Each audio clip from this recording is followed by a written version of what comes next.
हाय, मैं हूं शिवाजी साटम और आप मुझे एसीपी प्रद्युमन के नाम से जानते हैं। For more episodes of CID, subscribe to Sony Pal and hit the bell icon.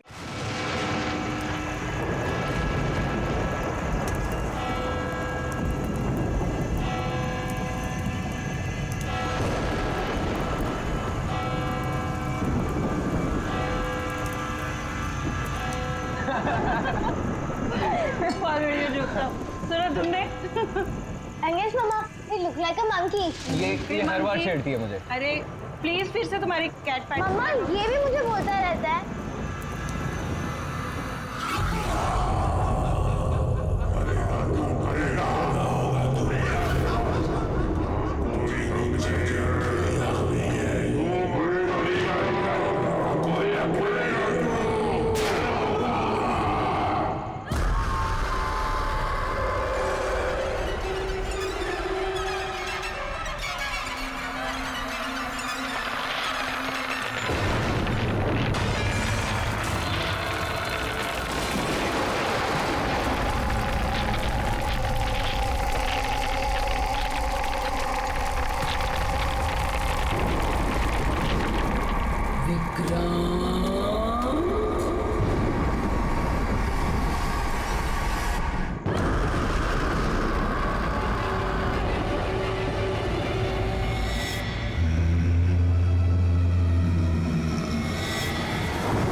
तो ये है हॉरर हाउस। Adventure game. अरे क्या डर रहा है यार तू? मर्डर हम है ना साथ में। कुछ हो गया तो फिर मुझे क्या कुछ होगा नहीं यार? होगा यार। कुछ नहीं होगा। अरे सर आ गए। हॉरर हाउस चैलेंज तो ले रहे हैं आप सब लोग, लेकिन एक बात मैं आपको बता दूं, ये इतना आसान नहीं है। कमजोर दिल वालों के लिए तो बिल्कुल भी नहीं। ये वही हवेली है ना जहाँ 2 साल पहले एक फैमिली का मर्डर हुआ था? जी हाँ, पूरे हिंदुस्तान में इससे डरावनी जगह कोई भी नहीं है। बहुत लोगों ने कोशिश की पर आज तक कोई भी ज्यादा देर तक यहाँ रुक नहीं पाया। तो बताओ, क्या आप लोग ये चैलेंज लेना चाहेंगे? जिमी यार, ऑल द बेस्ट। जिमी, तुझे डर नहीं लग रहा है क्या यहाँ पर? अरे डर किस बात का? मुझे सीआईडी ऑफिसर बनना है, एसीपी प्रद्युमन जी की तरह। रेम और strong. Morning sir. Good morning Jimmy. आज कैसे आना हुआ तुम्हारा? कैसे हो तुम? सर बहुत बढ़िया हूँ सर, एकदम आपकी तरह। मेरे तरह? सर अगर आपकी तरह रहूंगा भी तो बड़ा होकर आपके जैसे सीआईडी ऑफिसर बन पाऊंगा। अरे वाह, मेरे जैसे बनना है? सीआईडी में एसीपी बनोगे? वैसे भी ये सब तो फेक है, कुछ रियल है ही नहीं, सिर्फ डराने के लिए बना। कुछ देर अंदर रहेंगे फिर चल जाएंगे हम बाहर।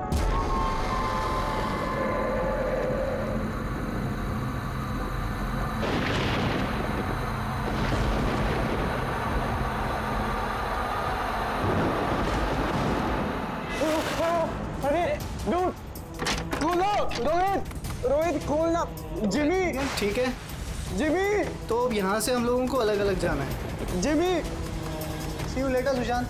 अरे Jimmy please open the door. Jimmy कुछ नहीं होगा। रोहित चलना है यार। Guys please come back guys.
Sushant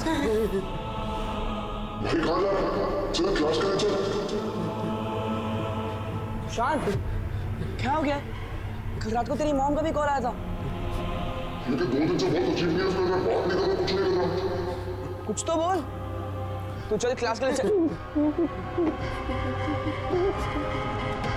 कुछ तो प्रॉब्लम है।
मुझे प्लीज छोड़ो सुशांत, ये तुम्हें क्या हो गया सुशांत?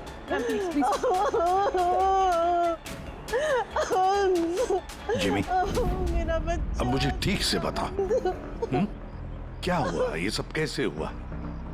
सर वो कॉलेज आया और स्टेज चढ़ के ऊपर जा रहा था। मैंने उसे रोका कि चल क्लास का टाइम हो गया, चल साथ में। पर सर उसने मेरी बात सुनी ही नहीं सर। और वो टेरेस जाके मुझे उसे रोक लेना चाहिए था सर। अगर मैं उसे रोक लेता तो ऐसा नहीं होता सर। जिमी, देखो बेटा, अपने आप को ब्लेम मत करो। क्या तुम्हें थोड़ी पता था कि ये ऊपर जाकर ऐसे करेगा? Don't blame yourself. नहीं सर, कुछ तो प्रॉब्लम थी सर। पिछले 2 दिन से सुशांत ऐसा ही है सर। ना किसी से बात करता है, बहुत अजीब बिहेव कर रहा था सर। मुझे उससे बात करनी चाहिए थी। अगर मैंने बात की होती तो सर शायद कुछ। अच्छा, ये पिछले 2 दिन से क्या हुआ? क्या था? क्या प्रॉब्लम क्या थी? हैं? हम लोग सर उसको हॉरर हाउस लेकर गए थे। उसका मन नहीं था जाने का, फिर भी उसको फोर्स करके लेके गए थे सर। सुशांत, भाई, भाई क्या हुआ? सुशांत! तो तुम्हारा मतलब है कि हॉरर हाउस जाने के बाद से ही सुशांत? हाँ सर, कुछ तो हॉरर हाउस में ही हुआ था सर। हम सब भी डरे हुए थे, लेकिन सुशांत कुछ ज्यादा ही डरा हुआ था सर। हम उसको सुबह उसके घर पर छोड़ने भी गए। हमें लगा था कि सोने के बाद ठीक हो जाएगा, लेकिन नहीं सर। परसों रात को ही उसके साथ कुछ हो चुका था सर। भाई मेरी बात सुन, तू सो जा। वो सिर्फ एक गेम था। हमने वहाँ जो कुछ भी देखा वो उसमें से कुछ भी रियल नहीं था, सब फेक था। मेरी बात मान। नहीं जिमी भाई, मेरी बातों का यकीन कर, कुछ भी फेक नहीं था, सब असली था भाई। वहाँ पे कुछ तो था भाई। वो अभी भी मेरे साथ है। वो नहीं छोड़ेगी भाई मुझे, वो मुझे नहीं छोड़ेगी। उसके बात करने के तरीके से मुझे लगा कि वो भी डरा हुआ है, लेकिन नहीं सर, सुशांत सही था। उसे किसी ने मार दिया सर, और मैं बचा नहीं पाया उसे। किसी ने मार दिया सर सुशांत को सर।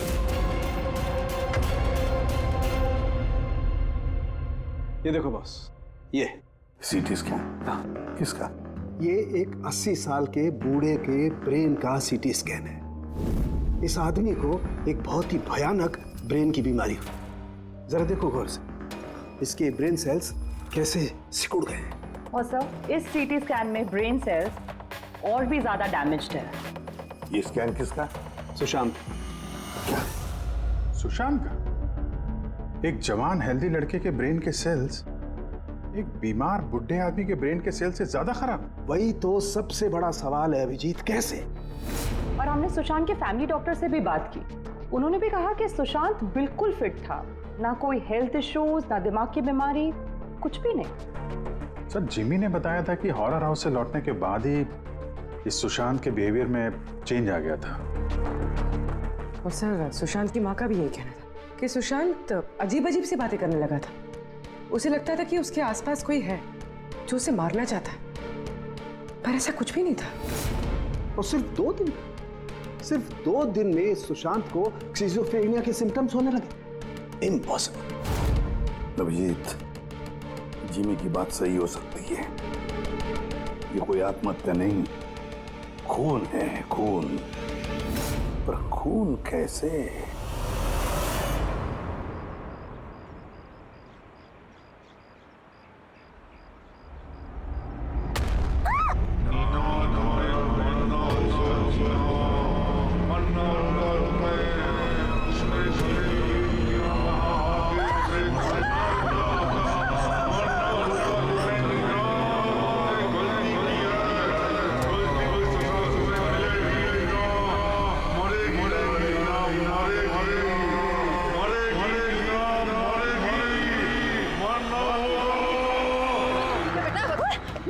मारोगे मारोगे अरे मारेगा।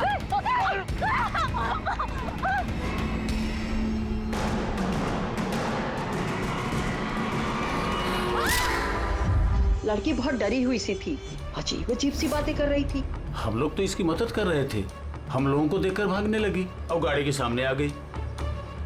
तुम लोग नीना के फ्रेंड्स हो ना, तो तुमने कभी इसे अजीब सा बिहेव करते हुए देखा है? बिल्कुल ठीक थी वो, पर आज जब वो कॉलेज आई बिल्कुल बदली हुई सी बिहेव कर रही थी। पूछने पर कुछ बताया भी नहीं उसने, फिर अचानक से क्लासेस छोड़ के चली गई। मतलब कल तक सब कुछ ठीक था, तो कल और आज के बीच ऐसा क्या हुआ कि वो इस तरह से बिहेव करने लगी? कल रात को हम हॉरर हाउस में गए थे और नीना बहुत ज्यादा डर गई थी। हमें लगा कि रात भर आराम से सोएगी तो सुबह तक ठीक हो जाएगी। एग्जैक्टली हुआ क्या था वहाँ पे? सर वो नीना वहाँ पे अचानक से बेहोश हो गई थी। Neena Neena Neena Neena Neena are you okay? उसके बाद से एकदम अजीब बिहेव करने लग गई। उसे लगता था जैसे उसे कोई मार देगा। क्या हुआ? कोई है वहाँ पे, देखो कोई है। नीना कोई नहीं है वहाँ पे। जाओ गो, कोई नहीं है वहाँ। मैं जहाँ जाती हूँ वहाँ चले आते हैं। मुझे छोड़ेगा नहीं, मुझे मार डालेगा।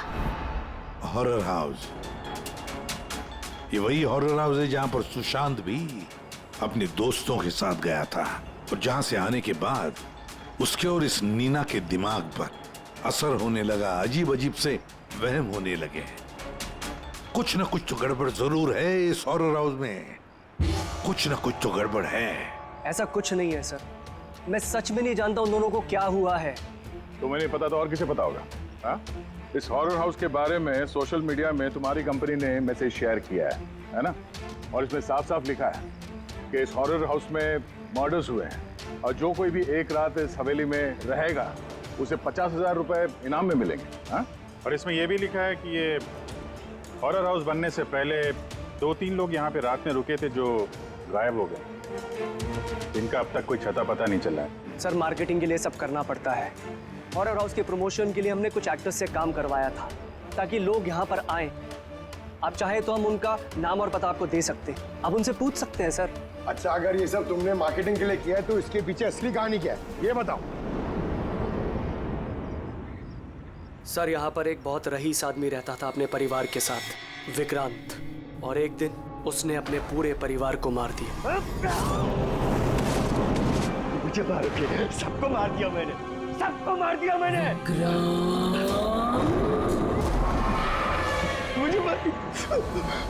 मुझे मारेगी। हाँ सर, विक्रांत के बारे में मैंने न्यूज में देखा था। सर ये जगह वैसे ही भूत बंगले के नाम से बदनाम थी, तो क्यों ना इससे कुछ पैसा कमाया जाए। तो स्कूल और कॉलेजेस के बच्चों को ये चैलेंज देकर तुमने पैसा कमाने का नया तरीका निकाला। हाँ?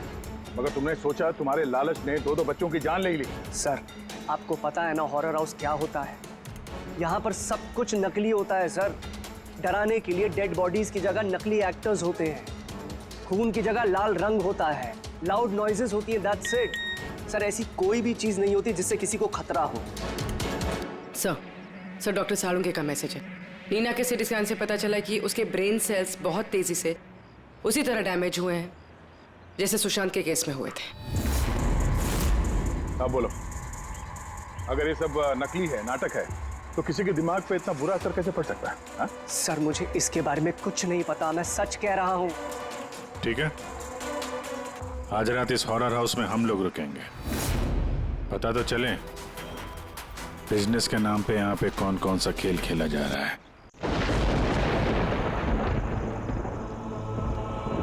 अभिजीत, इस हवेली का मालिक महेश और उसका स्टाफ कुछ गड़बड़ लग रहा है। लगता है वही लोग हैं जो ये सब कर रहे हैं। हम लोग अलग अलग रूम में जाएंगे, अकेले। इतना तो पता है ना सबको कि इन लोगों ने ऐसा कुछ इंतजाम करके रखा है कि जिससे सबको डर लगे, हैं?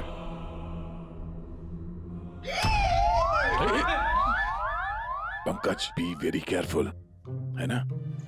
इस हवेली में 2 लोगों की मौत हो चुकी है, कुछ भी हो सकता है कभी भी, इसलिए चौकन्ने रहना, ठीक है? हाँ सर। हर चीज को ध्यान से देखना है, ठीक है? Be alert.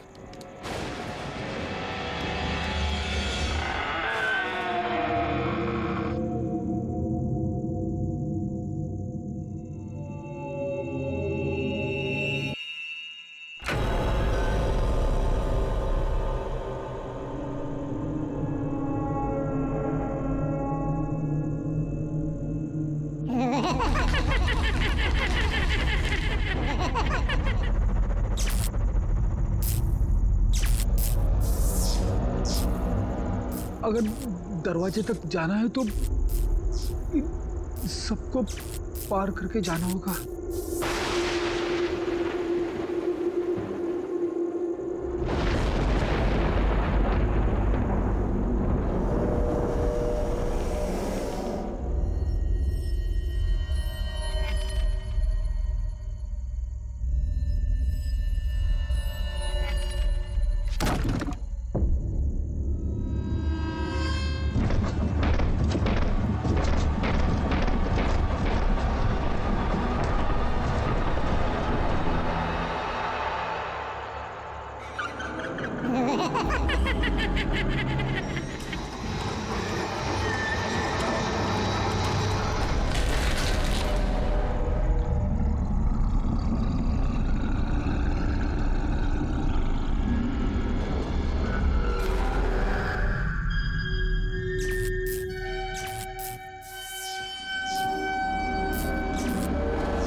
पंकज,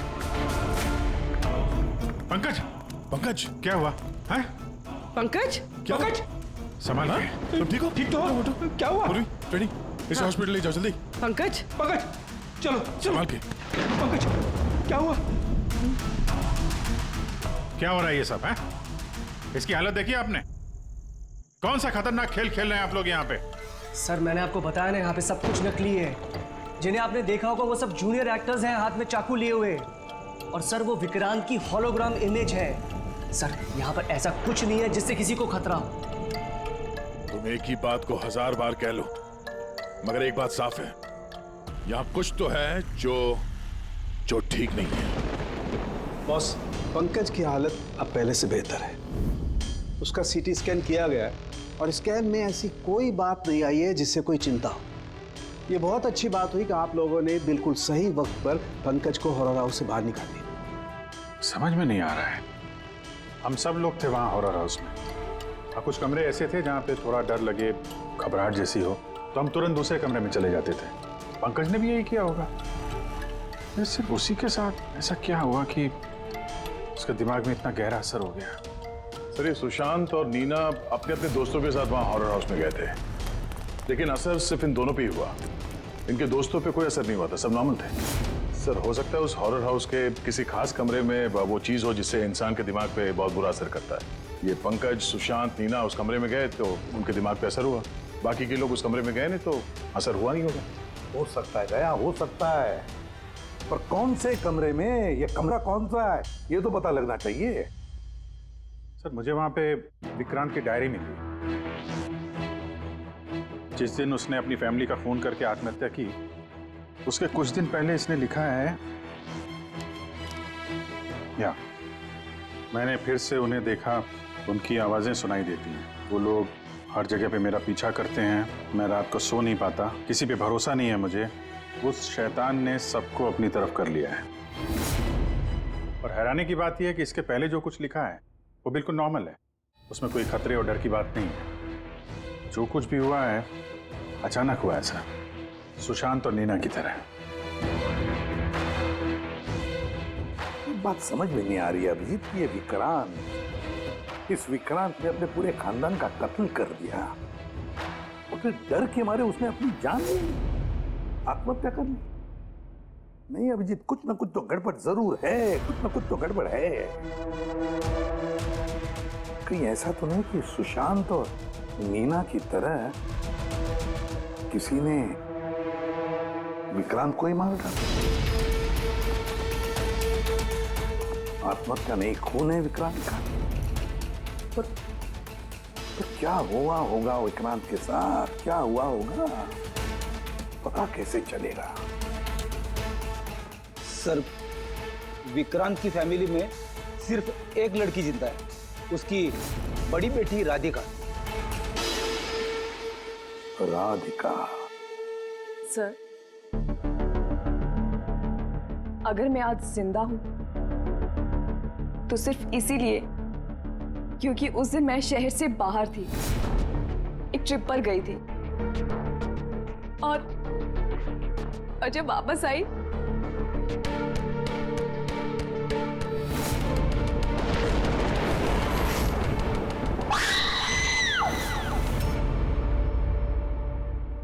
उनकी डायरी पढ़ी थी हमने, उससे पता चला कि 10 सितंबर से पहले वो बिल्कुल नॉर्मल थे। उसके बाद से उन्हें किसी से डर लगने लगा, अपनी जान खतरे में महसूस होने लगी। 10 सितंबर। सर 10 सितंबर को तो हमने डैड का 50th बर्थडे सेलिब्रेट किया था। सब लोग आए थे, फैमिली, फ्रेंड्स, और सर डैड तो बहुत ज्यादा खुश थे। सर बट डैड के बर्थडे के बाद ही उनका बिहेवियर चेंज हुआ था। अभिजीत, मतलब विक्रांत के साथ जो कुछ भी हुआ है उस बर्थडे पार्टी में ही हुआ है, पर ऐसा क्या हुआ जिसकी वजह से विक्रांत परेशान हो गया, डिस्टर्ब हो गया? क्या हो सकता है? राधिका, आप बता सकती हैं उस दिन बर्थडे में कौन कौन आया था? उस दिन के फोटोग्राफ्स और वीडियो भी चाहिए हमें। पूरी रात पार्टी में विक्रांत बिल्कुल नॉर्मल लग रहा था, लेकिन लेट नाइट को उसका किसी के साथ तो झगड़ा हुआ। मैंने दूर से देखा था, बहुत जोर जोर से बहस हो रही थी। किसके साथ? अजय, विक्रांत का बेस्ट फ्रेंड। विक्रांत कैसा आदमी था? साहब, बहुत बड़ी गलती कर दी मेरे माँ बाप ने, अपनी बेटी की शादी विक्रांत से करवा के। साहब, उसे नहीं जीना था तो वो खुद मर जाता, लेकिन मेरी बहन और बच्चों को मारने की क्या जरूरत थी? विक्रांत के मरने के बाद तो सारी प्रॉपर्टी राधिका के नाम पे चली गई होगी ना? नो सर, विक्रांत के बिजनेस में या उसकी प्रॉपर्टी में राधिका का कोई इन्वॉल्वमेंट नहीं था सर।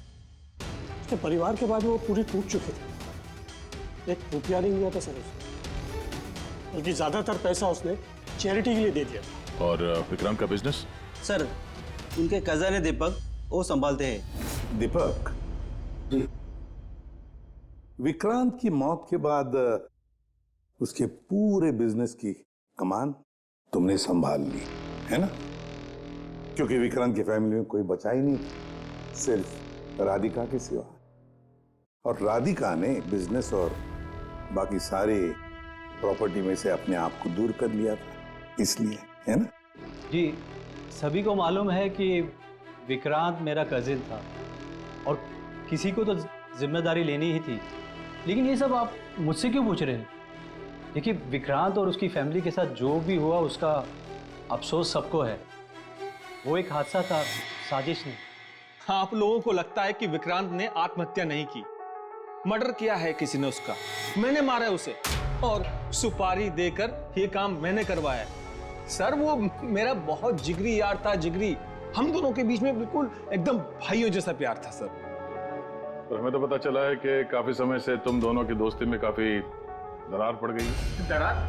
नहीं सर, वो क्या है ना कि फ्रेंडशिप के बीच में जो तकरार होती है और प्रॉब्लम्स होती है, बस वैसे ही कुछ हुआ था। लेकिन सर, बाद में हमने पैचअप कर लिया था। सर मेरी बात जरा गौर से सुनिए कि अगर हम दोनों के बीच में दोस्ती नहीं होती तो क्या वो मुझे पार्टी में इनवाइट करता? राइट। और उसी पार्टी में तुम्हारा जबरदस्त झगड़ा भी हुआ था विक्रांत के साथ। झगड़ा? हमारे पास एक गवाह है। नहीं सर, नहीं, झगड़ा नहीं हुआ था। वो क्या था कि 3-4 पैक अंदर जाने के बाद बस हम दोनों हाइपर हो गए थे और उसके बाद हम दोनों में बहसाबाजी शुरू हो गई थी। That's it. हद करते हैं मैम आप लोग। पूरी दुनिया जानती है कि विक्रांत ने अपनी फैमिली का मर्डर करके खुद सुसाइड कर लिया। हो सकता है उसकी कोई बहुत बड़ी प्रॉब्लम हो, पुलिस ने भी ये केस क्लोज कर दिया है, तो आप फिर क्यों 2 साल बाद मुझे इस केस में फंसाना चाहती हैं? I mean, मैं ऐसा क्यों करूंगी? देखिए, हमें तो बस इतना पता चला है कि विक्रांत की कंपनी में बरसों काम करने के बाद भी आपको प्रमोशन नहीं मिला। इनफैक्ट विक्रांत तो आपको नौकरी से निकालना चाहते थे, और फिर अचानक विक्रांत की मौत के बाद आपकी फाइनेंशियल कंडीशन काफी बेहतर हो गई। हाँ, तो मतलब आप ये कहना चाहती हैं कि मैंने विक्रांत का खून करके उसकी पूरी प्रॉपर्टी पर कब्जा कर लिया? Is that you want to say? आप लोगों को लगता है कि मैंने विक्रांत को उकसाया कि अपनी फैमिली को मारकर खुदकुशी कर ले। इस बात का आपके पास कोई सबूत है, कोई गवाह है? दीपक, विक्रांत के 50वें सालगिरह की पार्टी में तुम तो गए थे, है ना? गिफ्ट भी लेकर गए होंगे। अब 50वां बर्थडे जो था, क्या क्या लेकर गए थे, जरा बताओ तो। अजी, 2 साल में मैंने कई लोगों को अलग अलग गिफ्ट दिए हैं। कैसे बता पाऊंगा कि विक्रांत को क्या दिया था? मुझे कुछ ठीक से याद नहीं आ रहा। आई थिंक सिर्फ कार्ड ही दिया था। लेकिन सर, ये अचानक बीच में गिफ्ट की बात कहाँ से आ गई? और मुझे नहीं याद कि मैंने उसे क्या गिफ्ट दिया था। ये 2 साल पहले की बात है मैम। और फिर किसी को कोई गिफ्ट देना कोई गुनाह थोड़ी है। जी, मैंने विक्रांत को उसके फेवरेट ऑथर की नई बुक गिफ्ट करी थी, लेकिन उसको किसने क्या गिफ्ट किया ये बता पाना मुश्किल है। आप जानना क्यों चाहते हैं?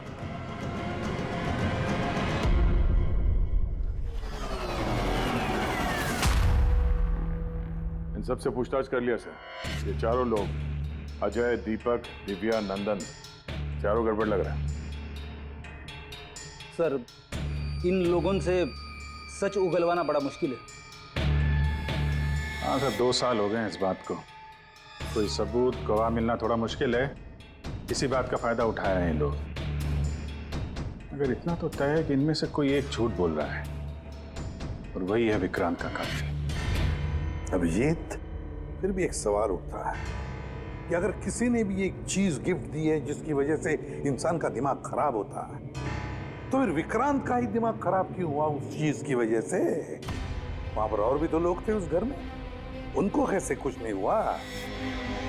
हाँ सर, विक्रांत के परिवार में 5 लोग थे, नौकर चाकर अलग। उन्हें भी तो असर होना चाहिए था, पर उन पर कुछ नहीं हुआ। जैसे अब 2 साल बाद जितने भी लोग वहां पर गए थे, किसी पे कोई असर नहीं हुआ, सिवाय पंकज, सुशांत और नीना। पंकज बताओ, कौन से कमरे में गए थे और कैसे कैसे गए?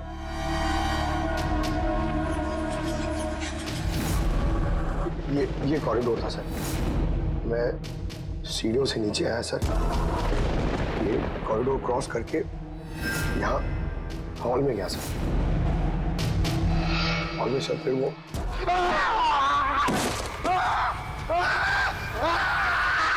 मेरा पैर पकड़ा सर, मैं घबरा गया सर। फिर मैं यहाँ से भागा, फिर इस कॉरिडोर में आया सर, और यहाँ पर कहीं पे शायद मुझे वो विक्रांत दिखा। और सर मैं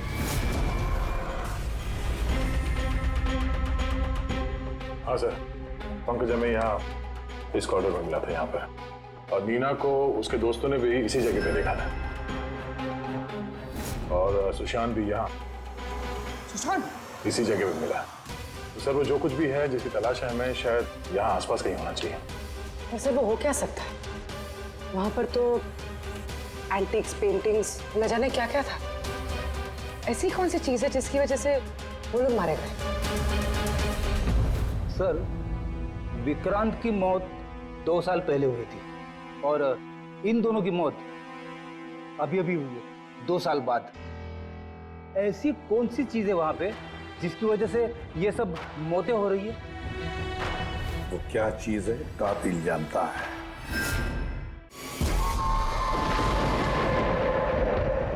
सीआईडी की टीम ने ये कहा है कि उस रात पार्टी में जो कुछ हुआ वो हमसे एक बार फिर जानना चाहती है।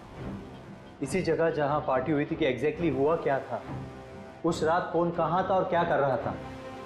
अरे एसीपी सर अभी तक क्यों नहीं आए? मैं इससे ज्यादा इंतजार नहीं कर सकता। इनफ। एक काम करते हैं, एसीपी सर को कॉल कर लेती हूँ। प्लीज। अरे तुम लोगों को जो कुछ करना है करो, मैं तो चला। मैं यहाँ एक पल भी नहीं रुकूंगा, एक पल भी नहीं रुकना मुझे। अरे सुनो यार,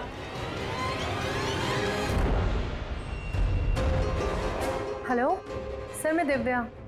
आपने हम सबको हॉरर हाउस में बुलाया था ना, हम लोग आ गए हैं। हाँ जी, मैं, नंदन, अजय और दीपक। क्या आपने बुलाया ही नहीं? ऐसी कोई बात ही नहीं हुई? Okay sir. क्या हुआ? एसीपी का कहना है कि उन्होंने हमें बुलाया ही नहीं। अरे ये हो क्या रहा है? पता नहीं, शायद किसी ने हमारे साथ मजाक किया है। चलो चलते हैं यहाँ से। चलो जल्दी चलो। कहाँ चलते हैं? ऊपर से बाहर जाने का कोई रास्ता नहीं है। अब क्या करेंगे हम? कैसे निकलेंगे यहाँ से बाहर हम? कोई दूसरा रास्ता तो होगा। हाँ ढूंढो, दूसरा रास्ता ढूंढो निकलने का बाहर। चलो चलो जल्दी होना चाहिए कोई रास्ता। एक काम करो, तुम वहां देखो, मैं वहां दिखता हूँ। अरे कोई है? प्लीज दरवाजा खोलो।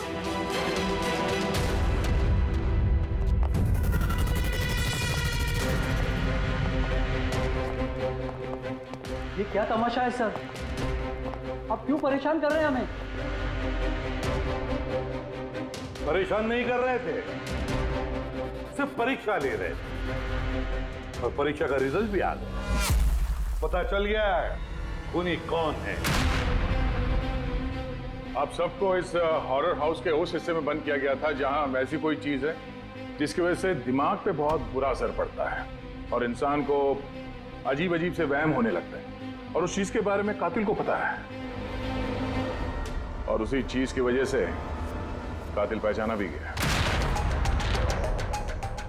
जाहिर सी बात है कातिल उस चीज को नोटिस करेगा, उससे दूर जाने की कोशिश करेगा, क्योंकि वो नहीं चाहेगा कि जहर वाला केमिकल का असर उस पे हो जाए।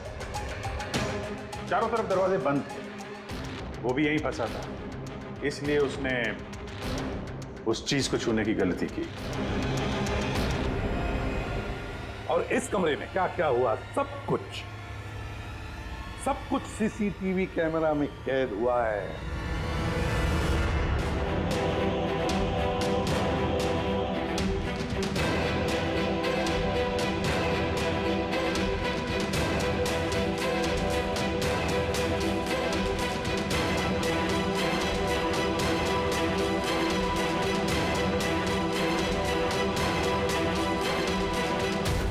सबको लगता था कि विक्रांत एक अच्छा इंसान है, लेकिन ये सच नहीं था।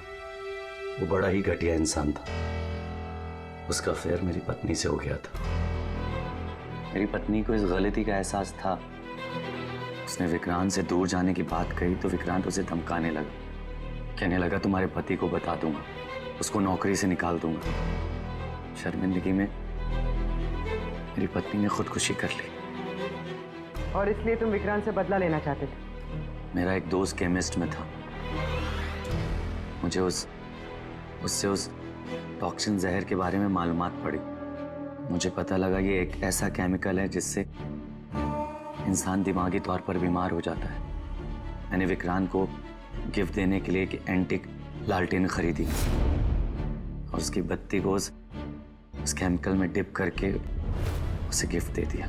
जब विक्रांत उस लालटेन को जलाता तो उस बत्ती से उठने वाला धुआं कमरे में फैल जाता। विक्रांत पर उस जहरीले धुएं का असर वैसे ही होने लगा जैसा मैं चाहता था।